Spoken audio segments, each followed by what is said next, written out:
If you've been living under a rock or just live somewhere other than Europe and Australia, then you might not know that there's a beta for Kingdom Hearts Missing Link going on right now. Unfortunately, still not where a lot of us live at, but it is what it is, I guess. We are still able to participate in the hype though, because about 20 minutes worth of cutscenes have released for Missing Link through this beta, and we have 4 chapters worth of story with a potential chapter 5 releasing at the end of the beta period. Which means we are so back. It feels like it's been forever since we've gotten some Kingdom Hearts story, and hopefully this momentum shifts into some more Kingdom Hearts 4 news. So, Missing Link has revealed to us some new characters and systems that we've never seen in Kingdom Hearts before. We have a new character called Nept, who everyone is freaking out over on Twitter. Maybe looks a lot like Aqua, maybe doesn't, you be the judge. We also got a lot more cutscenes involving Remus and Freya, who are 2 characters a part of our organization called the Baruch Society.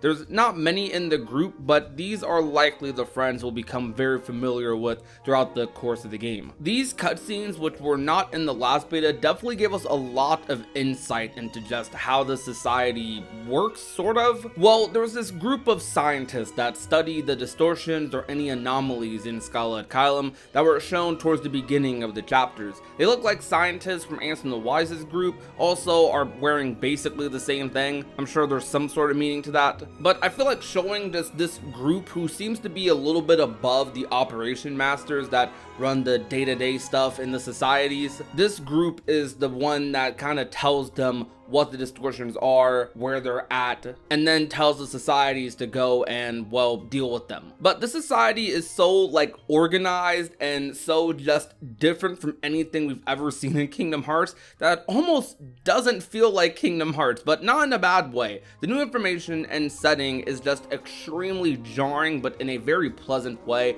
that builds intrigue. I mean, not since Union Cross or the Key Saga as a whole have we seen Keyblade wielders in abundance like this, and even Union Cross had a certain vibe to it because of the chibi art style and the characters. This game just feels like something completely different from even that. It's like Daybreak Town, but like times 100. Like, this is a whole culture and society of people. Different Keyblade wielders, non-Keyblade wielders, just everything. But if you're intrigued by the content though, you already know to hit that subscribe button. We upload a lot of Kingdom Hearts here. And as we discuss more about what exactly the chapters got into in terms of the story, our character got blamed for some weird crime that they did not commit. It got to the point where later in the chapters they tried to arrest the player character, and then Nept came out and was like, "Do you have an arrest warrant?" And I'm just sitting here reacting like, wait, there's arrest warrants in Kingdom Hearts? What is this? Is this something so funny and jarring to hear from a Kingdom Hearts game? Like, hey, do you have an arrest warrant for a Keyblade wielder? But our Baruch Society isn't well liked from the looks of it. We don't fully know why,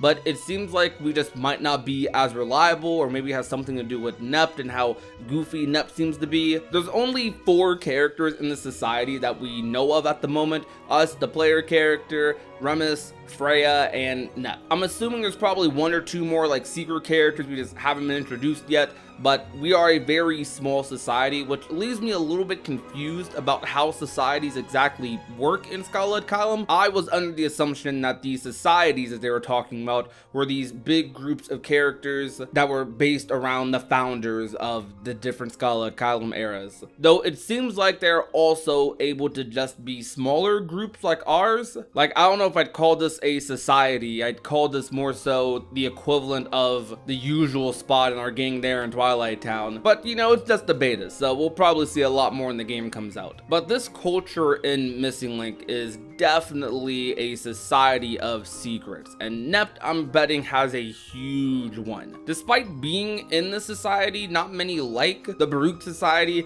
he is probably a really important character, and I'll bet that he's one of the strongest even among the other operation masters. He just kind of gives off that vibe, like that goofy, comedic, yet really serious and able to just kick into that second gear sort of character arc. It's very interesting that they released all of these cutscenes in the beta. I'm assuming that Square is very aware that this stuff is being spread online like wildfire, so they're releasing these cutscenes to kind of create some more buzz around Missing Link, and to maybe also give people who are both playing the beta but also not playing the beta something to just watch. The first closed beta they ever did was completely exclusive to Japan, and they were not allowed to record anything. But the last two that we've had, they were allowed to record quite a bit, basically everything, and despite a lot of us not being able to play, at least we're able to kind of watch from afar and see some new Kingdom Hearts content that way. And I've got to praise that this game has voice acting and has cutscenes that are actually like moving and not just chibi art styles walking around with text boxes. I'm a big fan of this game already just off of that. Having voice acting adds so much to a story. The Union Cross story was already so great, so good, same with Dark Road, but these games having that same quality of writing, being part of the Key Saga, and having voice acting and having these like cutscenes with movement is going to be so great and make for a great experience. And I saw how a lot of people in recent videos I made were talking about how they actually enjoyed the art style of Kingdom Hearts Key, the whole fairy tale storybook setting they were trying to go for, and I honestly did like it as well. It's just I do think that voice acting, having that adds a lot to a story, and I know there's a lot of people who wouldn't get into Union Cross because of that. It was also kind of a thing, gatekeeping from people actually getting into those stories, and I still to this day deal with trying to get people into those mobile games and trying to convince them like, hey look, I know what they're seeing looks a little crazy, but this story is actually peak. I'm just very grateful to Missing Link actually having this stuff and them going the extra mile for that. I think this is going to do wonders for getting more and more people into Kingdom Hearts Missing Link, and